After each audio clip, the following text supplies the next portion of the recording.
কেন? জি সমান তালে একজন সেনাপতি হিসাবে, যোদ্ধা হিসাবে না, সেনাপতি হিসাবে। Thank you. আমি আপনাকে এই কৃতজ্ঞতাটুকু জানাতে অনেক দেরি করে ফেললাম। না না না না না, আপনি ক্ষমা করবেন। না না না না, দলের পক্ষে, আমার পক্ষ থেকে এবং বাংলাদেশে আমরা যারা মুসলিম বসবাস করি সবার হয়ে আমি আপনাকে কৃতজ্ঞতা জানাচ্ছি, ধন্যবাদ জানাচ্ছি যে আপনি কঠিন দিনে আমাদের পাশে বোন কেউ দাঁড়ায় নাই, ওই সময় আপনি দাঁড়াইছেন আমাদের পাশে। আল্লাহু আকবার। জি আল্লাহ আকবার। আমি তো আপনার এই ঋণ আমরা পরিশোধ করতে পারবো না, পারবো না। আমি খালি একটা কথা আপনাকে বলতে চাই, আমার বড় ভাই, যে জামায়াতের আপনি এত বড় পজিশন থেকে আমাকে যে কল করছেন, আমি really I am grateful. I think all my fight and all my labour for all this time, আজকে আমি খুব শান্তি পাচ্ছি। 11 সালে যখন প্রথম লিখলাম নয়া দিগন্তে, আমি মানে কি অত্যাচারী শাসকের বিরুদ্ধে, আমার উপর দিয়ে যে কি ঝড় গেছে, আমার বাড়ি ঘর সমস্ত ব্লক করে দিছে, দেশে যাওয়া বন্ধ করে দিছে, আমার বিরুদ্ধে অনেক কিছু করছে, মামলা দিছে। তো আমার একটা কথা আছে, এখন আপনারা কেন ভাইয়া, কেন আপনার শহীদ পরিবারদেরকে হাইলাইট করে মীর কাশেম আলী, তার ছেলে, তারপরে শহীদ যারা হয়েছে গোলাম আজম স্যার, তার পরিবার, তার ছেলের সঙ্গে আমি দেখা করছি, ব্যারিস্টার আজমির, মানে ব্রিগেডিয়ার আজমির সঙ্গে আমি দেখা করছি, আমার তাদের সঙ্গে যোগাযোগ আছে। কামরুজ্জামান, যার বিরুদ্ধে আমি সাক্ষী দেই নাই বলে আমার বিরুদ্ধে এত তারা অত্যাচার করছে।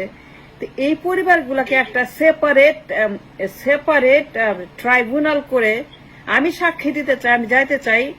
যখন এটা হবে আমি নিজে বলবো যে হাসিনা গণহত্যা করছে, এবং এসকে সিনহাকে এনে মুখোমুখি দাঁড় করে, তাকে ইন্টারপোলের মাধ্যমে এনে তাজুল ভাইকে, কেন আমি বলতে পারবো না? তাজুল ভাইয়ের নাম্বার আমাকে দিছে নয়া দিগন্ত থেকে, তার এডিটর। তো আমি চাই কি যে এসকে সিনহাকে দেশে আইনা ইন্টারপোলের মাধ্যমে দুইজনকে মুখোমুখি দাঁড় করে প্রশ্ন করা হোক যে এসকে সিনহা কি বলে আর ওই হাসিনা কি বলে, এবং এই মানুষগুলো যে খুন করছে, আমি যে তার মাঝখানে একটা সাক্ষী।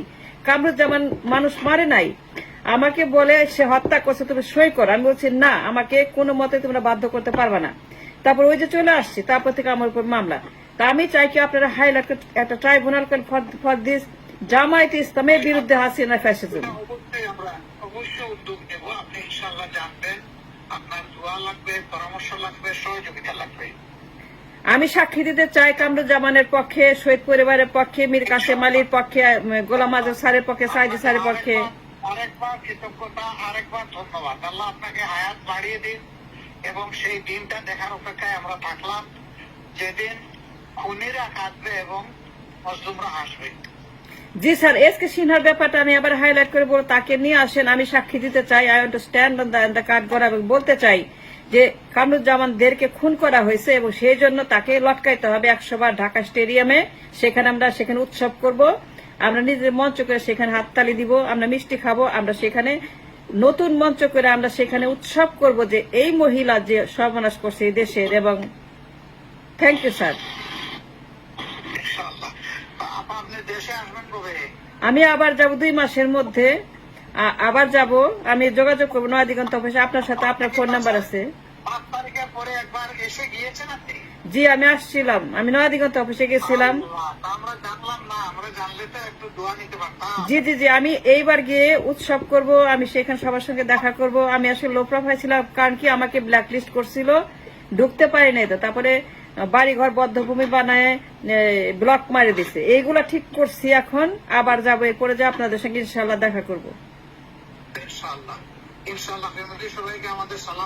জি, আল্লাহ আপনাকে সুস্থ রাখুন, এবং আবারও কৃতজ্ঞতা আপনার প্রতি, আপনার ভূমিকার কারণে। আল্লাহ তাআলা আপনাকে আরো বেশি সাহস বাড়িয়ে দিন এবং সত্যের পক্ষে আজীবন দাঁড়ানোর শক্তি দান করুন। স্যার 2টা কথা, একটা হচ্ছে যে আমি যদি কিছু করতে পারি আমাকে জানাবেন, যদি কিছু করা লাগে আমার, আবার এনিথিং। এবং যখন এখানে আসবেন প্লিজ আমাদের এখানে আসবেন, আমি আপনাদেরকে এন্টারটেইন করব, এবং আমি আপনাদের সঙ্গে মিটিং করব, এবং আমি আপনাদেরকে নিয়ে অনুষ্ঠান করব। আসসালামু আলাইকুম স্যার। ওয়ালাইকুম আসসালাম। ওকে, থ্যাংক ইউ। আসসালামু আলাইকুম।